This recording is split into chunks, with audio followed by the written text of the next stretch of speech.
Earth Queen. I'm really just talking about the Earth Monarchy in general, so Earth Queen, Earth King, all of them. Now, to me, it's very clear that the Earth Kingdom monarchy should have just been abolished during the time of Avatar Kyoshi because the Earth King was already outdated and he was just a terrible ruler and he was really unpopular and the people just wanted him out. Like, no one liked him. Like, Chen the Conqueror literally took over the rest of the entire Earth Kingdom because the Earth King was so unpopular. Now, with Earth King, so Kyoshi should have just made the Earth King step aside on the condition that he gets to keep his life and she'll like protect him, like put him somewhere safe, and then just, or maybe she'll just kill him. I don't know. I mean, she didn't. Kyoshi had no problem with killing, so I don't see why he just didn't kill the Earth King. I mean, obviously because like her job is to maintain order, and maybe her interpretation was, well, if I need to maintain order, I might as well just keep the king alive and make him symbolic. So Kyoshi should have just made the Earth King step aside and let the people of Ba Sing Se form a democratic government and just let the Earth Kingdom territories all just be sovereign, independent, the way Wu wanted. Like, yeah, that's what Kyoshi should have done. So the Earth Monarchy should have been abolished then.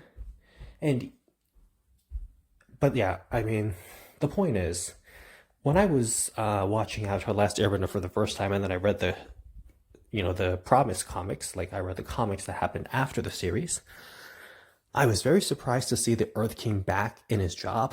Like, this Earth King guy, like Earth King Kui was so ineffective that he just revealed the plan for the solar eclipse to Azula. And I mean, I know he thought she was a Kyoshi warrior and he had no way of knowing that Azula was impersonating a Kyoshi warrior. But the point is, like, yeah, Earth King told them that. I mean, the least the Earth King could have done is, like, obviously, it was an honest mistake that he told Azula about the solar eclipse invasion plan, the Day of Black Sun, because he didn't know that Azula was impersonating a Kyoshi warrior. So, but afterwards, after the fall of the Earth Kingdom, he should have told Katara, Sokka, and Toph that, hey, when I thought when I thought Azula was actually a Kyoshi warrior, I accidentally told her that we were planning on invading during the solar eclipse, so they probably already know, so it's probably not a good idea to invade because they'll already have pre-planned and they'll be expecting us. So yeah, I mean, then it could have saved the Avatar and his friends an entire, like, it could have saved a lot of them from being captured, and it could have just saved them from going through a completely useless and worthless invasion. I mean, really, it was also Sokka's fault and Aang's fault and Toph's fault, and not really Toph's fault, but and Hakoda's fault, because like they should have just called off the invasion once they realized the Fire Nation already knew about it. Like, once they realized the Fire Nation had already been prepared and the Fire Lord was hiding, like they should have just called off the invasion and gone away, and then the Fire Nation would have had no chance to, would have had less of a chance to get them. But the point is, the Earth King like really screwed up there, and the Earth King like obviously wasn't in the control of Long Feng for so long, and that guy just like he didn't do a very good job. And obviously, the point is, obviously, people should get second chances and third chances and fourth chances and fifth chances and 17th chances and 89th chances and 1,048th chances and all that. Like, you should give people more chances. But and people can improve. And obviously, the Earth King Kui got a lot better afterwards. Although, when you see the deterioration that's happening under the reign of the Earth Queen, it's hard to believe that maybe the Earth King was so good because maybe he was already doing very poorly and then Earth Queen came along and actively made it worse. And the point is, everyone hates the Earth Kingdom monarchy anyway. They've hated it since Kyoshi all the way to Korra. And so really after the 100-Year War, after the Earth Kingdom was liberated from the Fire Nation, they should have just let the people decide for themselves, and they should have just gotten rid of the Earth Kingdom monarchy, because remember, after book 2 of Avatar: Last Airbender, Earth King Kui gets on his bear Bosco and they travel the world together to explore.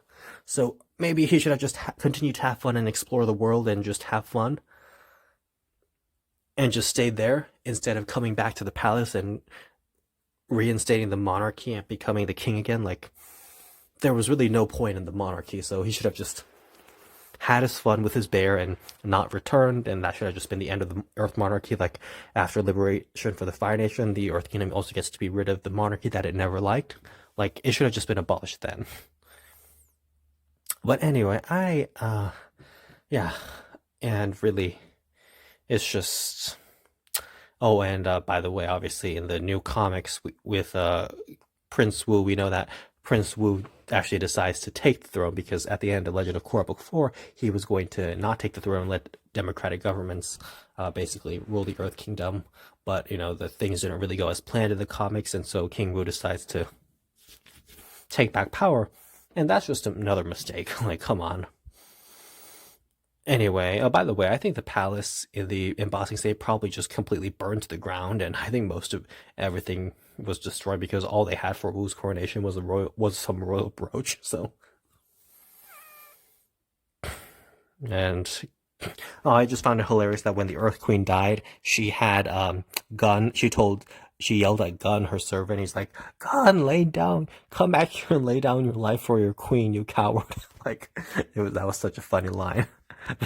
But the thing is, with, but I will say the Earth Queen was, it was a pretty boss move to go out and face the hero and like say you wouldn't dare attack a queen. Like other people, like her father, would have probably just cowered in his behind his little chair, and even I know she was hiding behind her chair, but the point is her father would have just stayed hidden in her chair, and he wouldn't have come out and like talked as a hero. Like it would just be like, oh no, and then died. But she at least at the very end came out and faced Zahir and said, "You wouldn't dare attack a queen," and then Zahir just takes the air out of her lungs. So yeah. Anyway, now I've heard people online asking why the Earth Queen is so much darker, has so much of a darker skin tone than her father, the Earth King. And the thing is, a lot of people who are relatives who are related, they just have different skin tones. Like they might have different skin tones and they might just look different in real life. Like in real life, a lot of people just have different skin tones. And the most important thing is, remember when the Earth King is riding on a train with Team Avatar, and he's just very fascinated and surprised at what a train is like. Everyone on the train is staring at him. And then Team Avatar's like, well, have you never been on a train before? And then the Earth King's like, I've never been outside the palace. So the Earth King has never been outside the palace. Now it's possibly just been, like, he's been outside on the palace veranda or something, or on the palace grounds somewhere. He just hasn't left the premises of the palace. But the way I interpret it when I first watched it is that Earth King had never been outside the palace as in the physical building. Like, I interpret it as the Earth King had just never been outside at all. So if he's never been outside, he's going to be a lot lighter. His skin tone is going to be a lot lighter because he has less sun exposure, less tanning. Whereas the Earth Queen seems to be outside a lot. Like, she just takes walks with people, and like it's just she's outside constantly making sure that her plant sculptures are doing fine and be made very aesthetically. Like, yeah. I will say I have an additional theory that, you know how the Earth Queen ate Bosco, her father's pet bear? Pet bear Bosco, who we all come to know and like in Avatar: The Last Airbender. Well, we figure out that he was eaten by the Earth Queen. Earth Queen ate him. I think it's likely that perhaps maybe the Earth Queen also had a hand in doing away with her father, Earth King Kui. Like maybe the Earth Queen is the one who killed him, because she's very power hungry and she really doesn't like her father because she considers her father very weak. And it was clear that she didn't approve of the job he was doing, and she's willing to do anything. Like Vicious Terrible, like she kidnaps a bunch of airbenders, and she does a lot of bad things, takes money, steals money from citizens, and is a very oppressive ruler. So I wouldn't put it past her to maybe have orchestrated an assassination of the previous king, her father.